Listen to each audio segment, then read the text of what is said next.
Hey, oh, sorry. Hey, everybody. I'm Michelle Kinney. I'm here with Julie Roginski and our good friend Mallory Hagan. Thanks for being here. We wanted to take a few moments here today. This is a kind of a last minute discussion about free speech. And, we talked about free speech the other day on a Daily Dispatch, but this is where the free speech argument, which shouldn't even be an argument, is following us to our homes and our personal lives, and people are losing their jobs. They're being harassed for simply expressing an opinion, not inciting violence, not doing anything of the sort. And unfortunately, Mallory is experiencing. Julie, I know that you've been getting quite a bit of hate online. It's scary.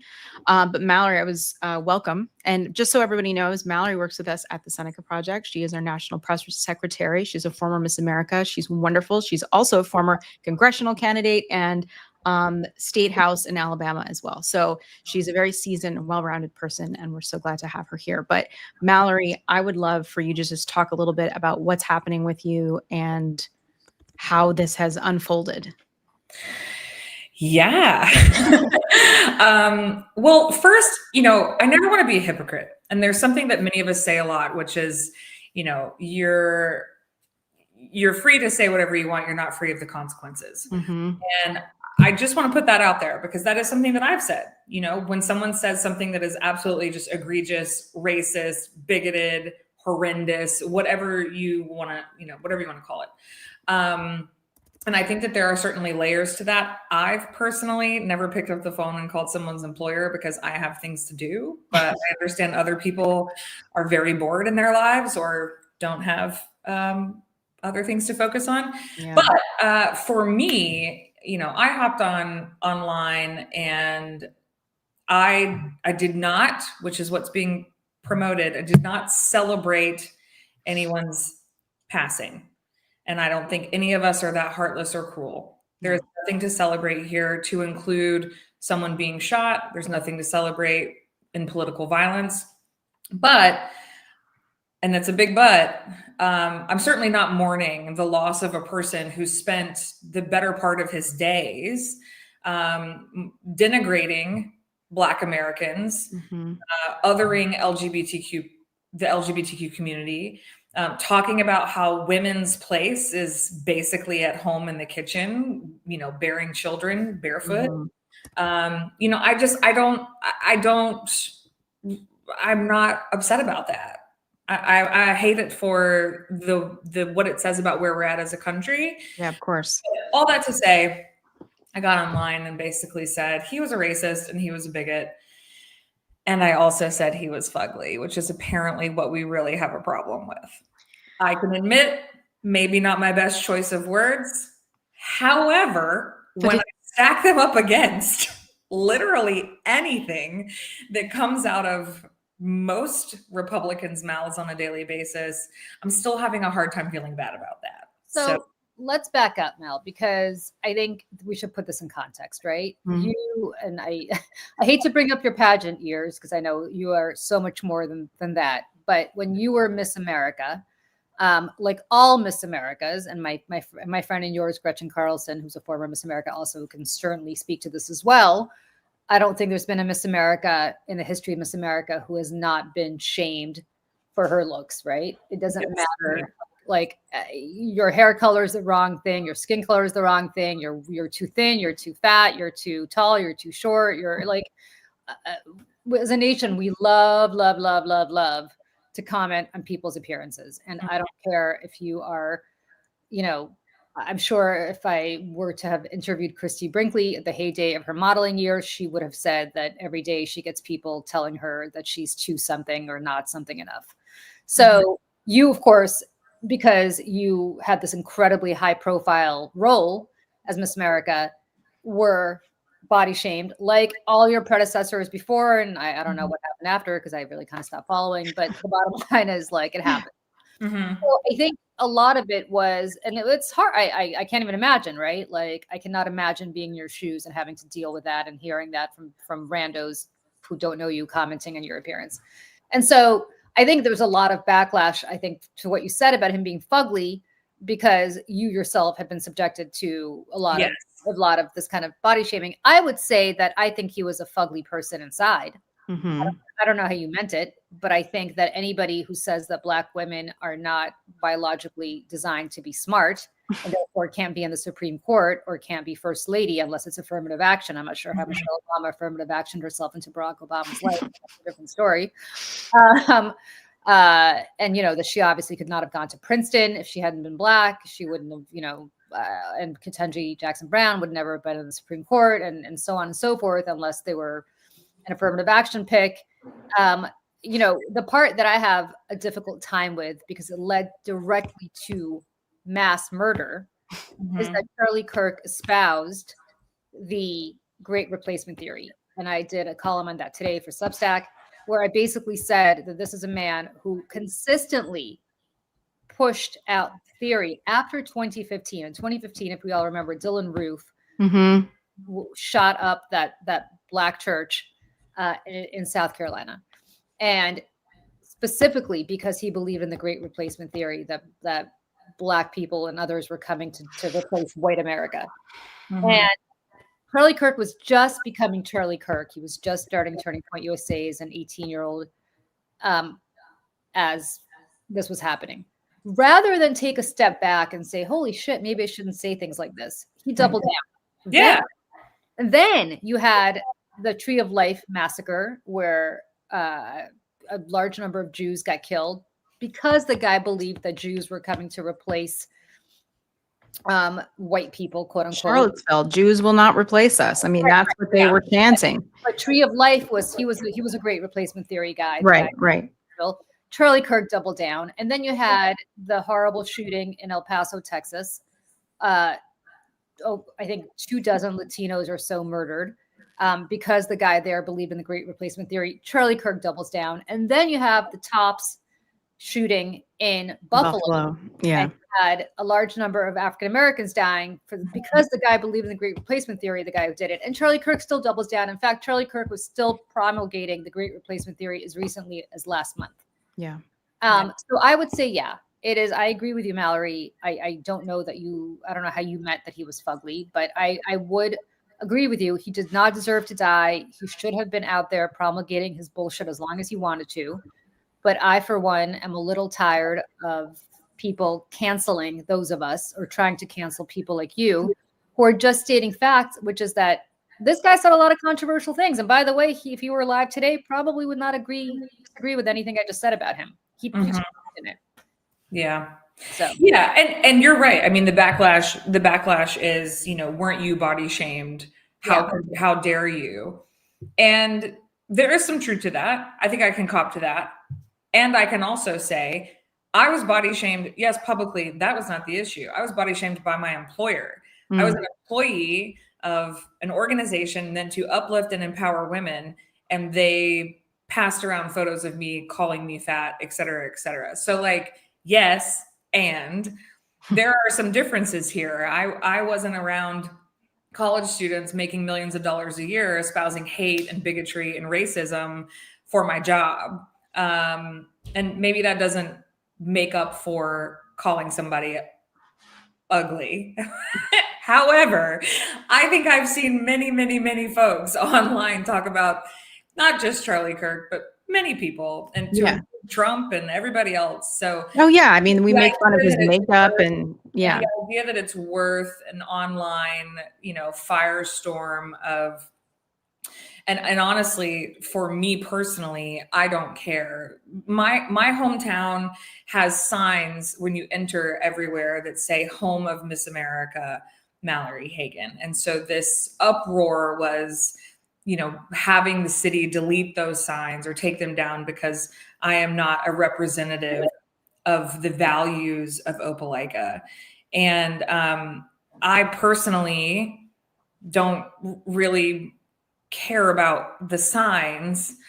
I mean, I'm grateful that they were put there, and I feel proud of that. And you can remove signs. It doesn't change that I'm from somewhere and I'm proud to be from there. My whole family lives there.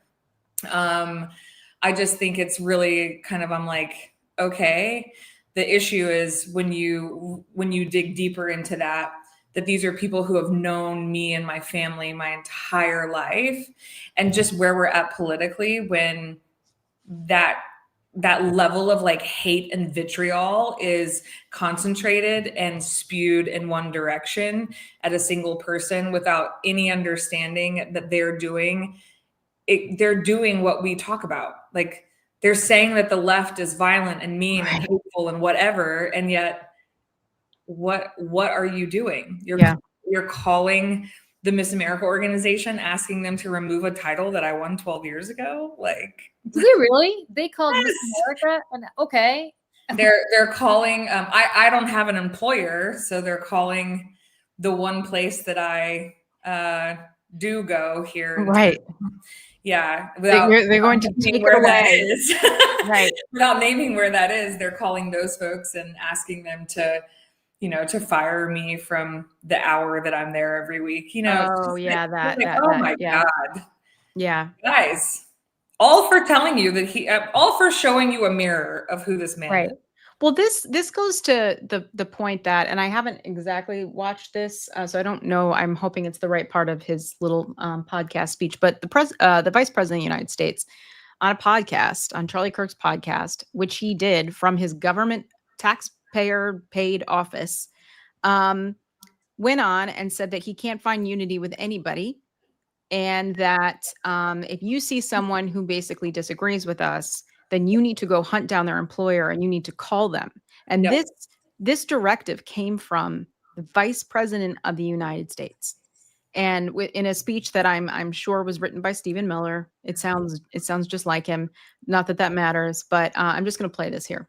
Of course, we have to make sure that the killer is brought to justice. And importantly, we have to talk about this incredibly destructive movement of left-wing extremism that has grown up over the last few years, and I believe is part of the reason why Charlie was killed by an assassin's bullet. We're going to talk about how to dismantle that and how to bring real unity that can only come when we tell the truth and everybody knows that they can speak their mind about the issues of the day without being cut down by a murderer's gun. Of course, So that wasn't exactly the clip that I'd hoped it was, but he goes on this whole tangent. And he's like, I can't find unity with people who do this, and I won't find unity with people who do that. And he was very defiantly saying that he's never gonna find common ground. And like, this is not, I mean, in a normal time, right, which we do not live in anymore, a normal time, a leader would not say these things. They would say the opposite, trying to take down the temperature and try to bring people together. But I mean, what I find so interesting, Mallory, is that the same thing that they accused Charlie Kirk of dying for, which is that people were mean to him, and they were saying there's a whole left-wing movement to have canceled Charlie Kirk, and this is what this results in, is exactly what they're doing to you now, right? Like, that's what I'm saying. Like, the inability to just right. They need to do some shadow work. They need to. It would be comical if it wasn't dangerous. Yeah. Right. Right. I'm like, hello. That's why I wanted to start by saying, I would like to acknowledge that we often say you are free to say what you want. You are not free from the consequences, because I don't want to be a hypocrite. Right. I'm just curious about where we draw the lines. Mm-hmm. Like, when people are upset that you're holding up a mirror, I mean, people are getting fired, not for even stating their own opinion. Right. In fact, on my podcast, we're interviewing Jessica Brivich, who is like a up and coming influencer. She's got, I think, like 50,000 followers or something on Instagram, and she makes a lot of great content. She just got let go from her job.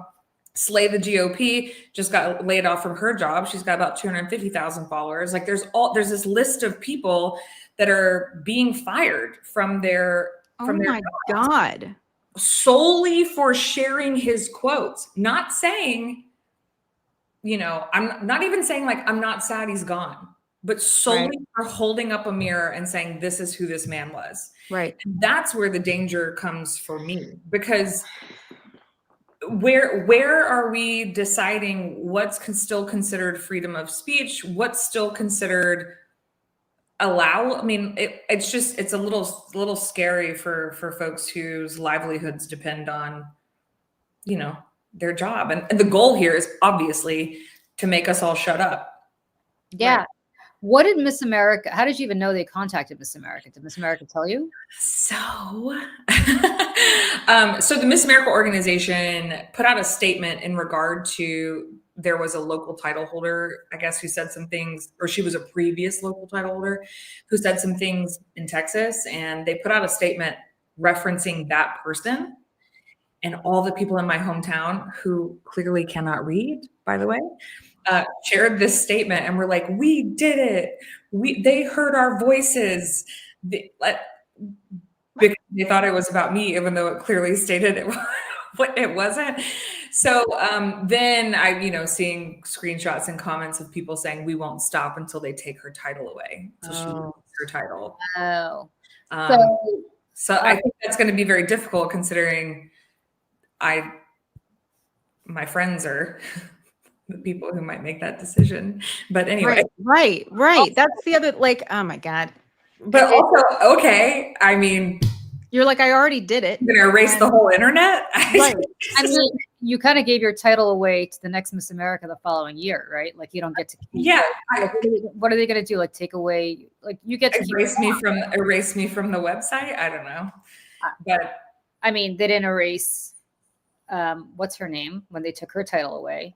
Vanessa Williams, right? Like, yeah, there were two women listed for 1983. Yeah, she went on, but that was in 1983. That wasn't like right. Very different situation too. But it's so stupid. Photos. Yeah, right. Stupid. It's so like okay. Yeah, and like I said, that's my personal stance.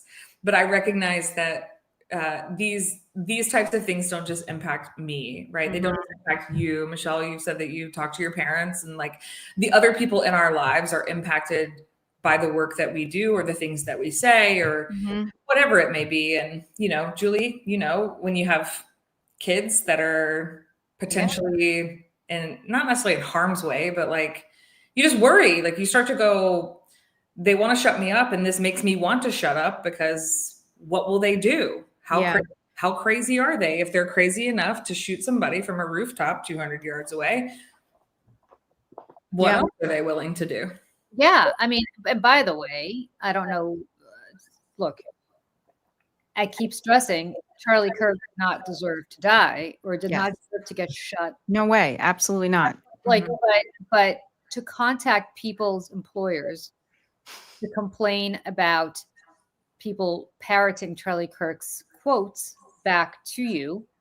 Yeah. Crazy. Like, it's craziness. Two things can be true at once. Charlie Kirk's death is a tragedy. He did not deserve to die. I feel awful for him. I feel awful for his wife and his children. I don't know about his parents, but if they're around, I feel really awful for them because nobody should lose their own child. Like, there are a billion reasons. And I got to take this call, so I'll be back because I've been waiting for this phone call for 100 years. But all I'm going to say is, like, it's crazy train that people are now can't hold those two things at the same time. That tragedy that had happened to a guy who was not so great. Right. I will. Yeah. Sorry, go ahead. The other side of this as well is, for the last decade, we've heard from Republicans and people on the right, MAGA, that like, fuck your feelings. Right. Excuse my language. We've heard that. Well, I mean, that everyone's too sensitive. Right. But it's our feelings, not theirs. Right. Words don't really matter. Safe space. Mm-hmm.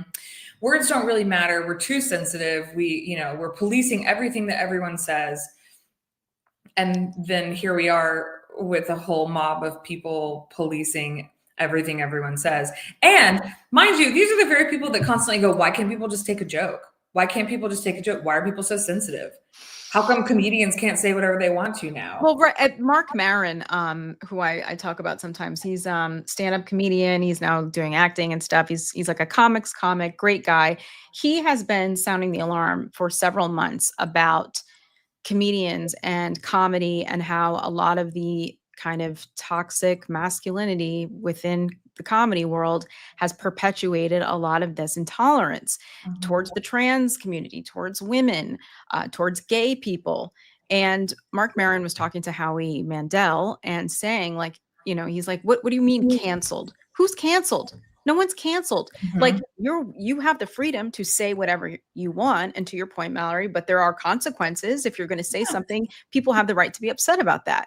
But there is no constitutional or government entity that is coming after you for saying those things. That's the difference. Yeah. That's the difference. No, and listen, private platforms that are owned by human beings and companies have every right to deplatform. Again, that's their right. And it may not be right, but it's what happens. And, in comedy world, it's just funny. Like they're always like, oh, cancel culture. I'm like, who's getting canceled? Like legitimately. Well, and let's be honest. Every one of them who has said something that is wildly inappropriate or has caused an uproar or gotten them backlash, they've all come back. They've all come back from it. Every single one of the men who's made a Louis C.K. is like doing shows, like he's around. They all come back from it. There are no real world consequences. And that's like, okay, you found a different audience. I'm not going to consume your content anymore. Right. And Brian Kilmeade, right? We talked about that in Over It today. Brian Kilmeade called for the murder of homeless people by involuntary lethal injection. Fox did not cancel him. He did not lose his job. He had to go apologize with a, carefully worded legal letter that he read into a camera. But there are no consequences for anybody there. Right. I mean, the other side of this is that never in the history of America have you had a president and a vice president and, Pam Bond, like all of these people are saying, like, if you say anything, we're coming for you. Right. I mean, it's psycho dystopian. Yeah. It's also extremely concerning when you consider that is, I mean, the most fundamental right that we have. It is literally what makes America America. It's what makes America great. The ability to say what we want, worship what we want, and journalism. I mean, that is that is the foundation of this country. And free press. And to begin threatening citizens with backlash or blowback for simply stating their opinion is a really, really dark place for us to be. Yeah, and I think you saw it. I think we were talking about it in the group chat. TM. Stephen Miller went on this like crazy rant about how the Democrat Party, because this is their thing. If people haven't noticed this, Republicans don't say Democratic Party; they say Democrat Party. The Democrat Party. Yeah, the Democrat Party. The Democrat. That's what they say. It's like the Democrat Party. Like listening to a 3-year-old. The Democrat Party. Legit. And he goes on this whole thing about how Democrats are gangbangers and domestic terrorist extremists and must be taken out. Oh yes. And yeah, I mean it's mark my words. Stephen Miller is the acting president of the United States right now. He is the one implementing all of these really inhumane and cruel, very un-American policies, executive orders, certainly the immigration situation. And like, this is where I'm just, there are no guardrails. And like, and my only hope is that eventually there will be enough people that he sues, because this is his thing, is he's like, I'm just going to sue everybody and for insane amounts of money. And Michael Wolff talked about this on his Instagram this morning. He sees it as a quick buck, because if he can get them to settle, then that's an easy $10 million for him. If he sued for $15 billion, $10 million feels like nothing, which is the premise of that, South Park episode where he was just getting mad at literally everyone for saying anything about him, for even painting his penis very tiny, even though it was. And, but the reason it's funny is because it's true. And he could do that with ABC. He could do that with CBS, because there was merger issues, but with the New York Times, and he slapped the New York Times with a big lawsuit last night for $15 billion. They're a privately owned newspaper and they don't need him. And also if you read the actual lawsuit, it is absurd. It is the most ridiculous thing. Like, either a serious lawyer made it bad to troll him with all of those you know, pro bono hours that all these law firms had to, you know, had to give him, or it's like a parking garage attorney writing this thing. I encourage anyone to go and find it. I need to look at it. I haven't. Oh my gosh. You know what? Let me pull up and see if I have the screenshot of Adam Kinzinger, because he tweeted about it. For anybody who wasn't here with us at noon for Over It, we talked about it a little bit. Basically, he's suing the New York Times for like whatever, something he didn't like that they said. And then part of this, well, then he sues the individual reporters, Peter Baker and Suzanne Craig is on there. And now Suzanne Craig wrote a book about Donald Trump. And in it, she talks about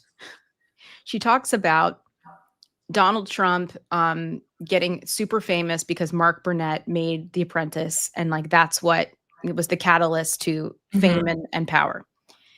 And his problem with that is that they didn't have a quote from Mark Burnett, because Mark Burnett refused to participate in any interviews. It's libelous. And then he goes on. Oh, is this it? No, he goes. Oh, here it is. He goes on to list all of the reasons and all the ways that he was famous before The Apprentice. Yes. Mm-hmm. Yeah. Mm-hmm. He's like, I was famous before you said someone made me famous. Yes. President Trump's hundreds of history-making media appearances and roles include WrestleMania. Wow. Ghost Can't Do It, All My Children, Lady Boss, Home Alone 2. And let me just say, he was in Home Alone 2, right? I think I have this right, that they wanted to use the Plaza Hotel and he owned it at the time. And he's like, yes, you can use it, but I have to be in it. Yeah. For his like 30-second cameo. Right. And so, you know, it's but this is like what we're dealing with. And Michael Wolff made a very good point. It's like, it's not even that he is against free speech. It's that he wants us to pay him for it. And, you know, but Stephen Miller, obviously, and that wing of all of this does want to shut down free speech. Yeah. You know, the Peter Thiel, Curtis Yarvin, J.D. Vance wing of the Republican Party, which isn't going anywhere anytime soon. Well, that's what I mean. I actually put up her commentary yesterday, Pam Bondi, saying, you know, there's no room for hate speech. There's no room for, I can't remember the other words that she used, but essentially what I tweeted was the Constitution would like a word. I mean, right. Yes, there is. You don't like it, but it is our constitutional right to say whatever we want to say. So then she comes back and clarifies, and she says, no, I just mean anything that incites violence. Well, again, who decides that? Where is that line? Who's determining that? So I followed her comments with a series of quotes from people from Fox News and the president. And I was like, okay, where are we starting? Right. And that's starting with people who have been inciting violence. I'm sorry, January 6th. Like what?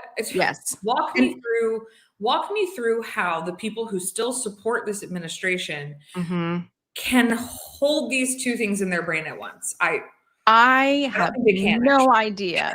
And it's like cognitive dissonance at its peak. And, you know, a lot of the people who were convicted for whatever crimes having to do with January 6th, a lot of them said the president told me to do it, which is like, it's proof that he incited. Right. But now, I mean, right. And here's where, you know, the Supreme Court has really screwed us for maybe another century or more, is that the president can do whatever he wants. It's not illegal. As long as it was an official act. So that's where all of this is like very murky, and it's, you know, where there are no guardrails anymore. And it's, you know, it's scary, but it's, and it's serious. And like this shit obviously scares me, and it scares like anybody who's working in politics or journalism or media or anything like that. Like this is not a comfortable moment to be in. I'll just say that. However, there is this like unseriousness about it that is just so. What's the quote? He is just deeply, deeply unserious. Who is it? Yeah, right. Yeah, it's like, yeah, he's deeply unserious. All of it is. Yeah, it is. Yeah, but it's not. I follow Caro Burke. Katie and Caro have a podcast called Diabolical Lies, and Caro I first found on TikTok because she talks a lot about trad wife culture, and that has expanded. Diabolical Lies. If you are a person who likes long form podcasts, oh my God, go. Really, they like really dive into very specific, often really niche topics, and so interesting to listen to. But Caro posted yesterday and basically just said, like, I didn't know how fucking unserious this was going to feel. She was like, do you think in Germany that people were sitting around being like, this isn't real? Like, well, that's the thing. It's like those people I'm like living in a tyrants. Twilight Zone. Right. Yeah. And like Mussolini was a character, like, like a character, and he was ridiculous and clownish. But like the rest of them, for as much as I know, maybe I'm wrong, like, but Hitler was a caricature, right? I mean, I remember watching this documentary about John F. Kennedy, and like, I think it was in the 30s, he went over to Germany with his friends, and they were walking around like doing the thing because they thought it was all so ridiculous. Little did we know. Yeah. But otherwise, it's like these people are legit tyrants. Like I'm thinking about Saddam Hussein and things. I don't know. Like they're seriously bad people, and so are these. But it's so clownish. Like it's all happening on TV. It's all a reality show. It's all a podcast. That's part of how it happens, right? Because everyone, I mean, no one thought that he would win the first election. And then he did. And everyone was like, oh, wow, really? Okay. And then no one thought he would run again. Do you remember that? Do you remember like when he announced in 2015 and like everybody was like, just give it a couple weeks, he'll drop out. And those couple weeks just kept getting a couple months. And then it is deeply unserious. And yet it is extremely serious at the same time. Because people not taking it seriously is how we got here, which we've said all the time. Exactly. Maybe to end on a positive note, it's like the good news, and there is good news. Yeah. Is that Julie's back. I'm gonna throw her in. I'm back. I'm so sorry. That's okay. Never done this in my life, but I legitimately have been playing phone tag with this important client for 2 days. And every time he calls, I'm doing a live, and I'm like, all right. No, the timing. I'm like, I need to actually earn a living, so I need to take this phone call. So I'm sorry. We were just talking about like the unseriousness of all of this. The administration like are so.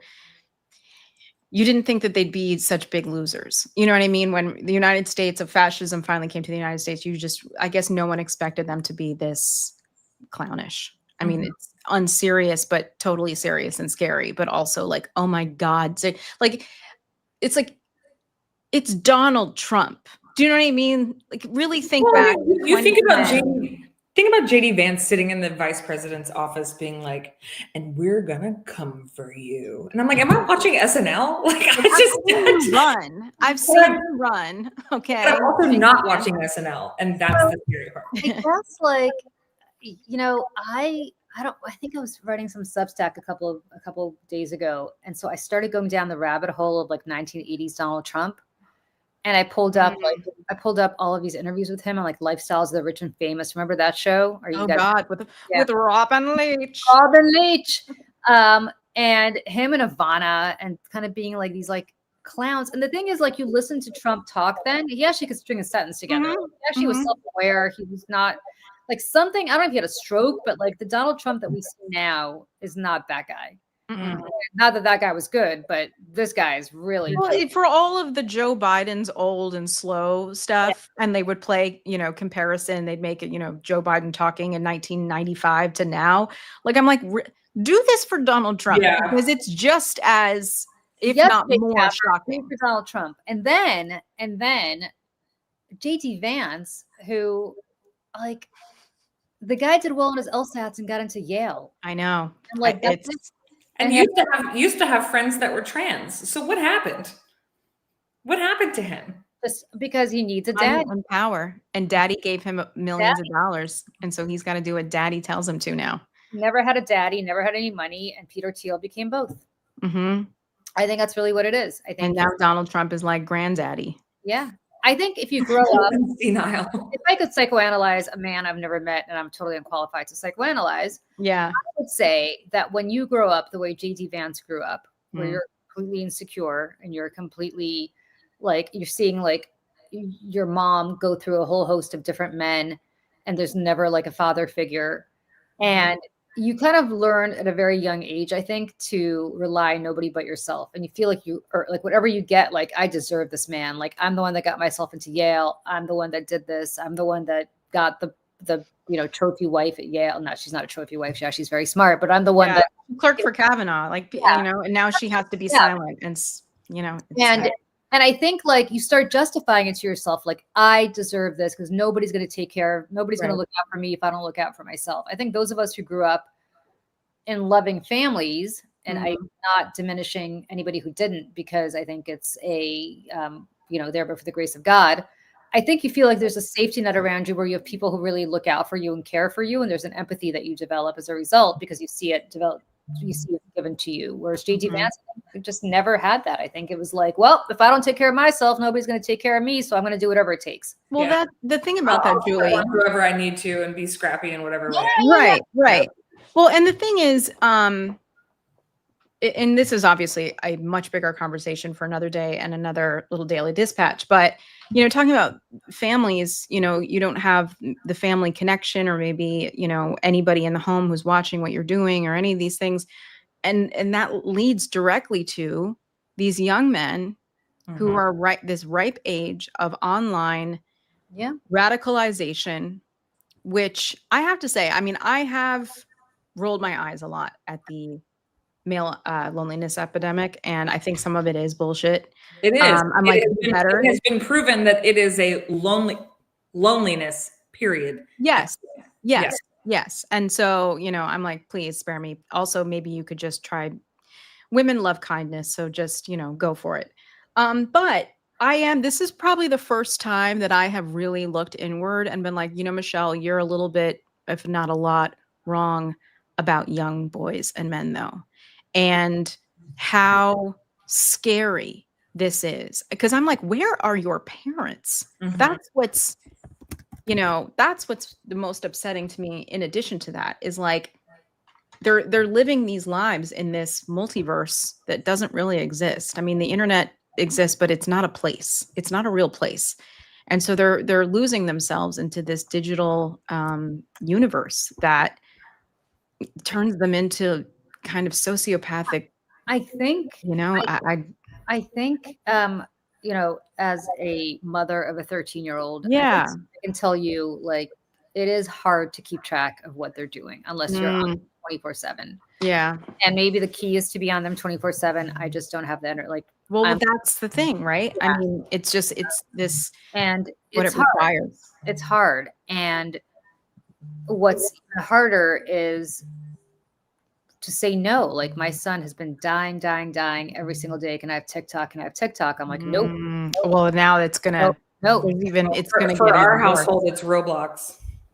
Right. So I caved on Roblox, but I didn't cave on TikTok. And the thing is, like, it's problematic because I assume at some point he's going to be 17 or 18. I don't know what he's going to be. I mean, hopefully he's going to be in college and busy with stuff. That's why sports is so important for boys. Like, yes, totally. Or some sort of extracurricular activity where they have a team component and they're able to do team sports or team something. If you're not athletic, it could be team art, it could be drama. I don't care what it is. But like, to have some sort of real life interaction with human beings that's not across the screen. Right. Because I can tell you, like, living, I don't know, Mallory, what it's like living in Alabama, where you're a little bit more suburban, but like living here in New York, it's really hard because it's not like these kids can like all meet up. Yeah. They all live all over the city. Like, he goes to a school where he has friends on the east side, on the west side, downtown, uptown. Like, they don't, and they're all overscheduled beyond belief. So they don't even have friends to, Right. What a different set of problems that present. Not problems, but just a different lifestyle that I get, even though I lived in New York. Oh, there's my dog. Sorry. Is that you? Wait, whose dog is that? Is that Mallory or Julie? That's Hagrid. That's mine. it is? Somebody just came to our house. Yeah. Oh, because Mallory has a little dog too. Yeah. But yeah, Mallory's, has kids and she's got another one coming. And, and, This is and, she was oh, cute. Pepper What's her name? Pepper Ann. She hears your dogs and she's like, Oh my gosh. How funny is this? she she was going off about yours. But yes, Oh. 8 and 10 years old, and what a different set of problems. Like I even though I lived in New York, is what I was saying is I never considered when you go to school there, because of the way that schools work, Pepper,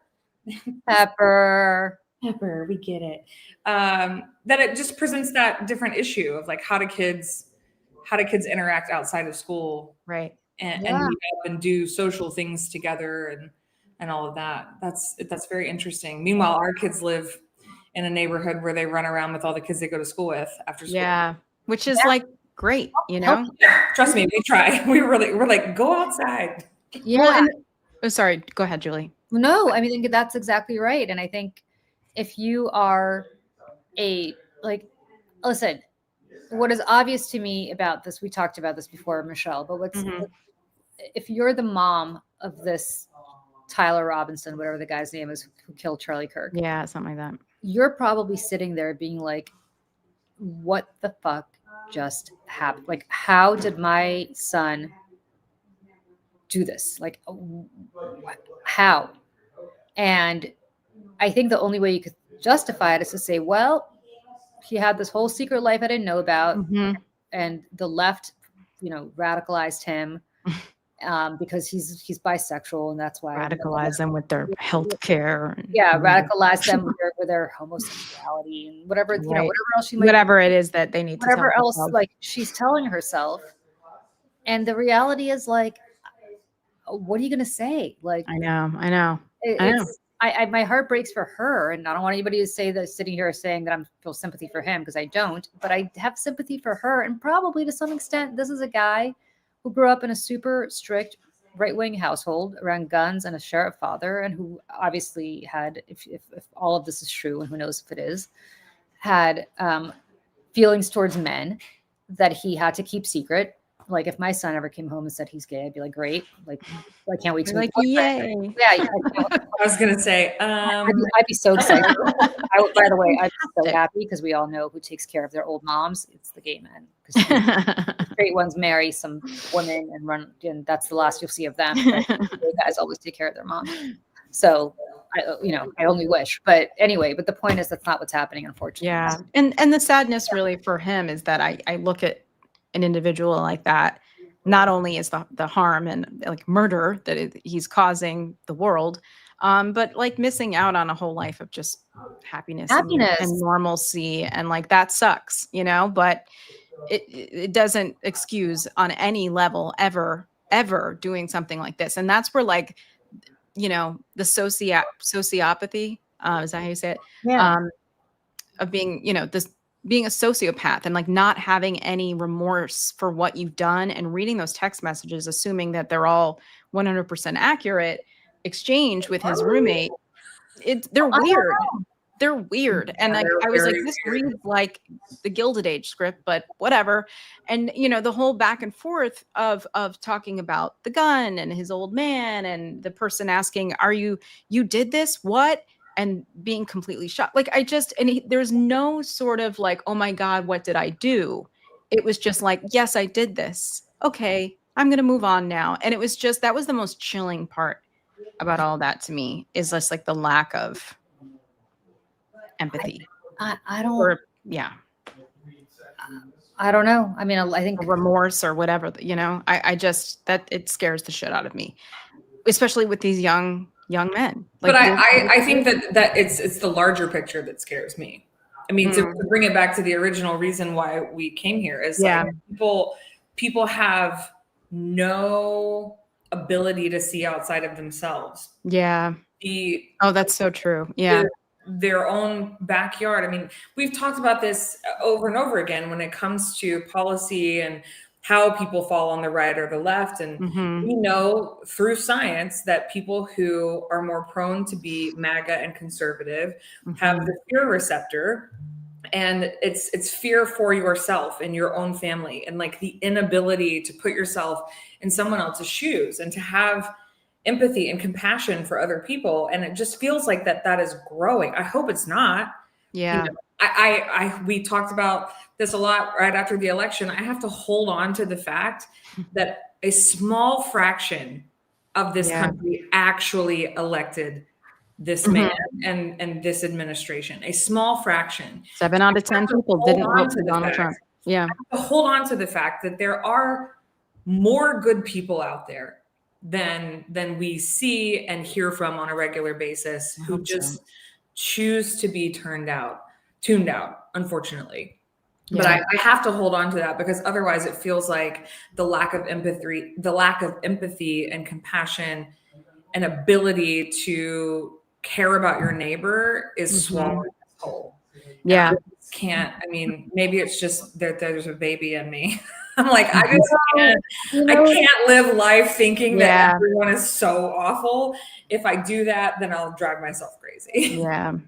Yeah. And I think we talked about this before, Mallory, Michelle, and I, about how I went to Germany in 1993, which was not so long after World War II. In the large scheme of things, there are still a lot of people who are still alive, who obviously were in their 20s, 30s, or even older during World War II. And I kept looking at them and thinking, like, what were you guys doing? Like, what was your role back then? And what I think is so interesting to remember is the majority of the country did not vote for Adolf Hitler. Right. And yet the entire country suffered tremendously by the time he was done. And for, I would argue, half the country suffered for 80 years, well, not 80, for 60 years, East Germany. And then when the Russian soldiers, Soviet soldiers came through, they raped everybody that they saw, from 10-year-old girls to 9-year-old women, just out of vengeance and retaliation. And,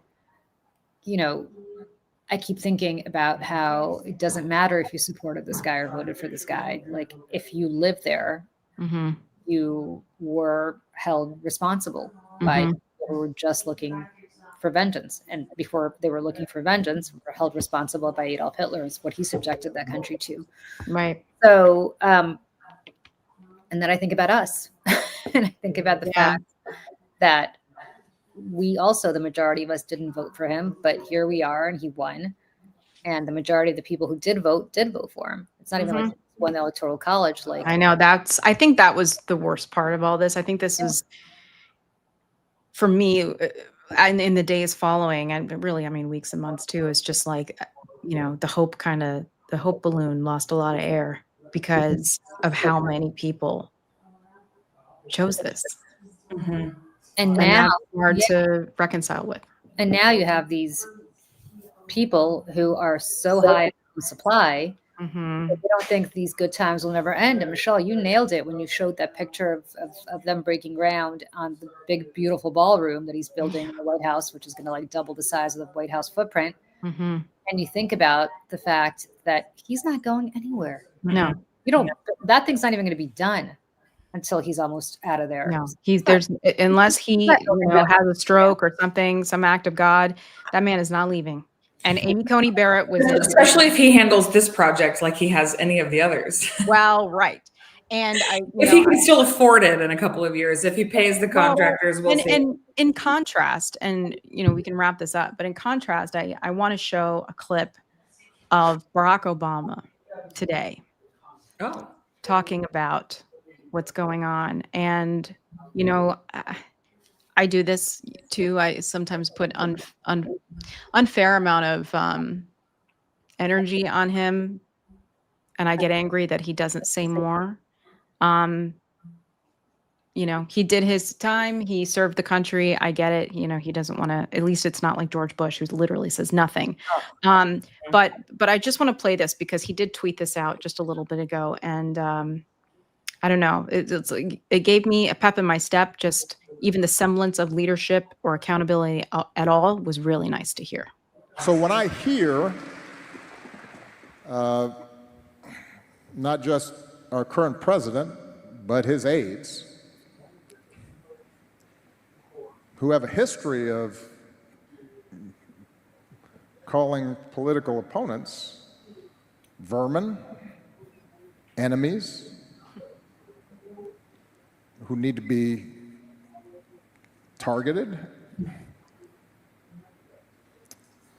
That speaks to a broader problem that we have right now. And something that we're going to have to grapple with, all of us, whether we're Democrats, Republicans, independents. We have to recognize that on both sides, undoubtedly there are people who are extremists and who say things that are contrary to what I believe are America's core values. But I will say that those extreme views were not in my White House. I wasn't embracing them.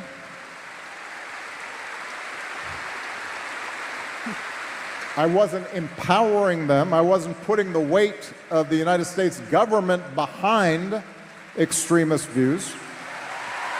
And that is when we have the weight of the United States government behind extremist views, we've got a problem. And so your original question is, are we at an inflection point? We're at an inflection point in the sense that we always have to fight for our democracy. And we have to fight for those values that have made this country the envy of the world. And I often say democracy is not self-executing. It depends on us as citizens, regardless of our political affiliations, to stand up for certain core values, because otherwise we may not have them. I miss him a lot. Do you? I'm a little upset with Barack Obama. Why?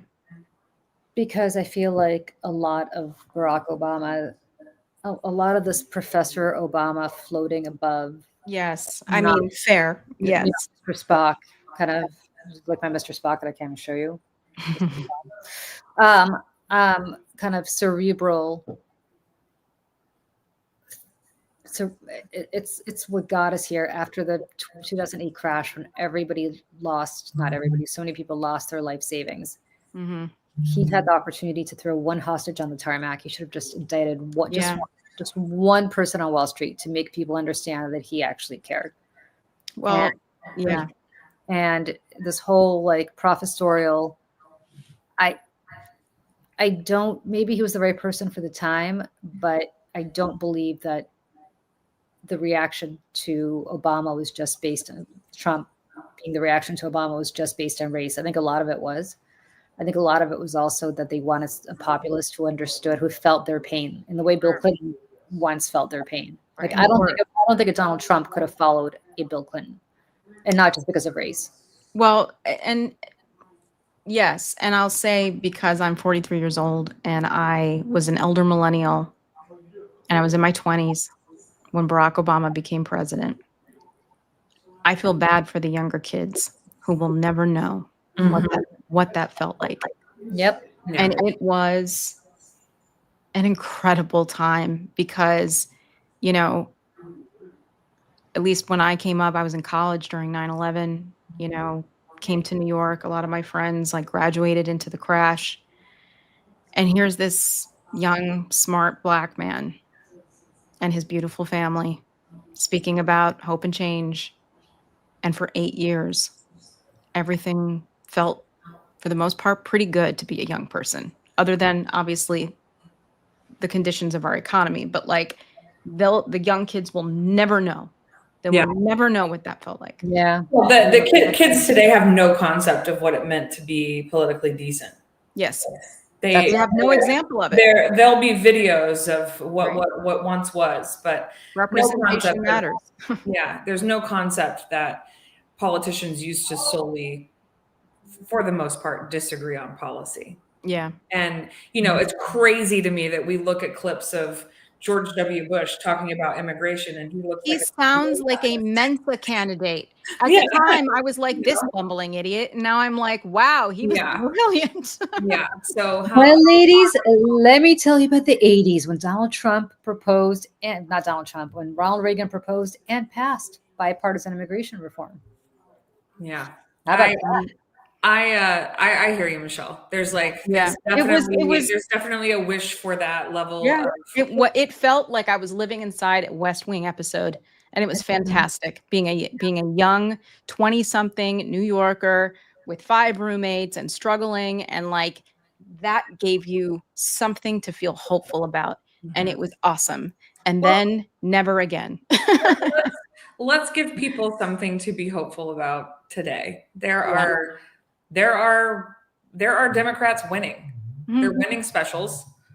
There are Democrats who are overperforming much more than they should have in those specials. And to me, that shows us that there's hope for, the remainder of this year. There's hope for next year, and we just have to keep our foot on the gas, not allowing folks to fall into the why does it matter if I vote? It's all, screwed up on both sides. It's not. Who is it? Lisa said something about I hate the both sides argument. It's like agreeing that Hannibal Lecter and Martha Stewart are both chefs with different but it's true, we have to keep our foot on the gas. And I think if we do, it's all a long game. Yeah. But we've got to make sure people know that it's possible. I think that's right. Let's see what happens this November in Virginia, New Jersey. Those are the two. Our friend Denver Riggleman released a video with Abigail Spanberger this morning. Go check it out. We'll probably play it on the stakes tomorrow night.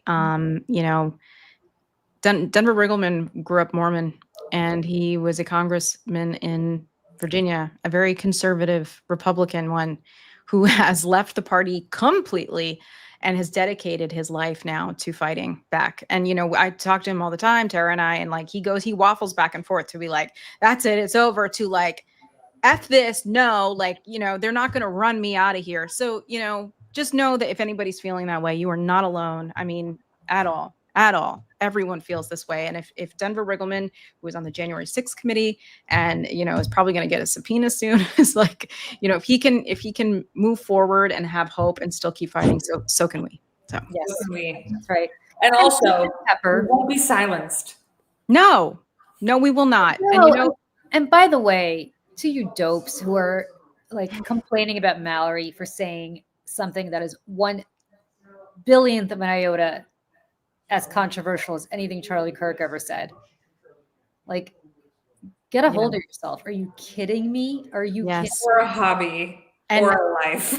And listen, over at the Seneca Project, where Mallory and I work, we released a video today that is a straight up compilation of Charlie Kirk's quotes. And go check it out. It's on our YouTube page. You have to play it. Can you play it right now? Oh, really? You want me to play it? Why don't you play it out? And then we'll be done. But people can stick around or not stick around. I think it's a little long. I have nothing to do with the Seneca Project, so I can brag about it because my friends did it. I had nothing to do with it. It is so good, you guys. And we need it. We need everyone to share it. Every time someone says, you just don't have the context. Share this video. This video is so good. And I just want to say really quick, it was it's taken out of context. I want to be like, honey, when something is taken out of context, and then you add that context, and if it still has the same meaning, then it was not taken out of context. Yeah, adding more words didn't make it better. The meaning. What part are they saying is taken out of context with Charlie? Everything. That's their response to everything. Oh, and yeah. Post with him, you took it out of context. No, honey, adding words didn't change the meaning. Right. I'm sorry. If anything, it just solidified the context Mhm. and it made it that much worse. Jews will not replace us as being taken out of context. What's the context for that, my friends? Like, Well, I mean, when he said the thing about the black pilots and stuff, yeah, I mean, there was all this controversy, obviously, after he said it, but then he said it many times. And then he went on Megyn Kelly's podcast and said it there. And then was just like, well, no, but I was saying it as an example of like, da, da, da, da, da, da, da, da, da. And I don't really believe these. Yeah. He said it many times. And even in context, it did not change the meaning of what he was trying to say. So why don't you play it? I'm going to play it. And yeah. See you all next time. You all next time. One more thing that's on my mind tonight, and conservatives everywhere. The idea that people are saying, well, he was an extremist, or he was a racist, or he was a Nazi, or a misogynist, whatever. Charlie Kirk was a mainstream conservative Republican. He had views that are held by tens of millions of people, including more than half the country in the last election. If I see a black pilot, I'm going to be like, boy, I hope he's qualified. It begs the question, when you see a black pilot, you wonder, you say, I hope they are qualified. And in the spirit of affirmative action, we have Ramon and Cadillac are your two pilots. They've never flown before, but they are black. If I'm dealing with somebody in customer service who's a moronic black woman, is she there because of her excellence, or is she there because of affirmative action? I'm only here because of affirmative action. Yeah, we know you do not have the brain processing power to otherwise be taken really seriously. The war on white people continues. You had to go steal a white person's slot to go be taken somewhat seriously. We are raising a generation of weak people like Simone Biles. LeBron James is a self-interested, narcissistic, and we know he's not very smart. You're representing your nation. You're selfish sociopath. Not very bright, not wise, not somebody of good character. She is a shame to the country. Blacks in America did not have the same rights they had today. Data shows they were actually better in the 1940s. Let's get loud for Kyle Rittenhouse. I'm also going to offer some context and some nuance about the death of George Floyd that no one dares to say out loud, which is that this guy was a scumbag. Remember what BLM stands for? Burn, loot, and murder. Now, does that mean it deserves to die? That's two totally different things. Of course not. Prowling blacks go around for fun to go target white people. That's a fact. There's no such thing as white privilege or racism, so. Black people are allowed to talk about black culture in a way that white culture cannot. Black people can come up and say that there's a baby mama problem in black America, and white people are not allowed to say that. Oh, I just did. So what are you gonna do, cancel me? Black people are allowed to say, I'm a grown man, I got way too black much people to worry are allowed. Skin color now gets their own summertime celebration. Oh wow, look how far blacks have come. It has now become a racial complaining day. Thomas Sowell and Justice Clarence Thomas are far better black role models to celebrate than Martin Luther King. This guy is not worthy of a national holiday. There's a mythology around MLK that does not warrant the reverence that he gets treated with in America. We have a federal holiday to a guy that talked about race all the time. Kirk describes King as, quote, a bad guy. It's true. We celebrate the Civil Rights Act more than the American founding. The country made a mistake when it passed the Civil Rights Act. Also true. The Democrats are not lifting a finger to remember the well over 100 people that have died in Texas Hill Country. The death toll likely would not have been as high if it wasn't for DEI. Ketanji Brown Jackson is what your country looks like on critical race theory. You're gonna remove my appendix and you're a black lesbian? Ketanji Brown Jackson is an embodiment of the tyranny that we currently live under. She's an ideological, unintelligent, yet confident fanatic. Why does Kirk believe passing the Civil Rights Act was a mistake? Now, again, apparently they don't listen to the show because we do that at least once a week, right? So she wants to be the first ever black woman on the Supreme Court, yet she won't even admit that she's a woman. The transgender movement is an introductory phase. These doctors need to be put in prison to get you to strip yourself of your humanity. A Nuremberg-style trial to mesh with machines. Interestingly, I think there is an argument to bring back the MRS degree. Reject feminism. Young women need to get married at a younger age and start having kids. I'm studying sociology. No, you're not. We know why you're here. Submit to your husband, Taylor. You're not in charge. You will find a husband if you have the intent to find a husband. You got to change your name. If not, you don't really mean it. Democrat women want to die alone without children. A lot of them are on birth control too, and birth control really screws up female brains, by the way. That's really rich. I didn't know women not to complain 50 years ago. That's funny. We should tell them to stop freezing their eggs and start finding their partner earlier and have lots of babies. Every single one of you need to make sure that your loved ones are not on birth control. So materially insane to think that 1 in 5 American women will be raped in their life. It is. I agree. No, meaning that they're lying about being raped. You're comparing abortion to the Holocaust. Absolutely, I am. In fact, it's worse. It's worse. Because Jewish donors have been the #1 funding mechanism of radical, open border, neoliberal, quasi-Marxist policies. By the way, this is my other problem with death penalty. It takes too long, too many appeals. Expensive. It should be public, it should be quick, it should be televised. Well, at what age should you start to see public execution? 16. I think you could do it earlier. I think you maybe at age 12. I want to watch that execution. That'll make my day better. A lot. I mean, Joe Biden is a bumbling, dementia-filled, Alzheimer's, corrupt tyrant who should honestly be put in prison and or given the death penalty for his crimes against America. The Democrat Party believes everything that God hates. Like, we're dealing with maggots, vermin, and swine here. These are not good people. They're not even a little bit good. In fact, I know people that went to Haiti passively as like agnostic atheists, and they came back searching for Jesus because they saw like legit demonic activity. Kamala Harris wants to see the elimination of the United States of America. Democrat Party supports everything that God hates. There's not much you can do, folks. You have a government that hates you. You have a traitor as the president. Buy weapons. I keep on saying that. As top Republicans reject any link between GOP rhetoric and Paul Pelosi assault. If some amazing patriot out there in San Francisco wants to really be a midterm hero, someone should go and bail this guy out. Native-born Americans, you better buy weapons, everybody. Have a lot of guns at your disposal. I would never leave your home without a weapon. I think it's worth to have a cost of, unfortunately, some gun deaths every single year, so that we can have the Second Amendment to protect our other God-given rights. We actually need looser gun laws because I think that Oh yeah. They said we have more guns at the Turning Point HQ than you could imagine. Yeah, if anyone ever tries to come, that will not end well. Oh no, imagine the world without Joy Reid. Imagine the world without Sheila Jackson Lee or Michelle Obama or Ketanji Brown Jackson. I am channeling the emotions of millions of conservatives who are angry. They knew Charlie. They loved Charlie. They viewed Charlie as a mainstream conservative Republican.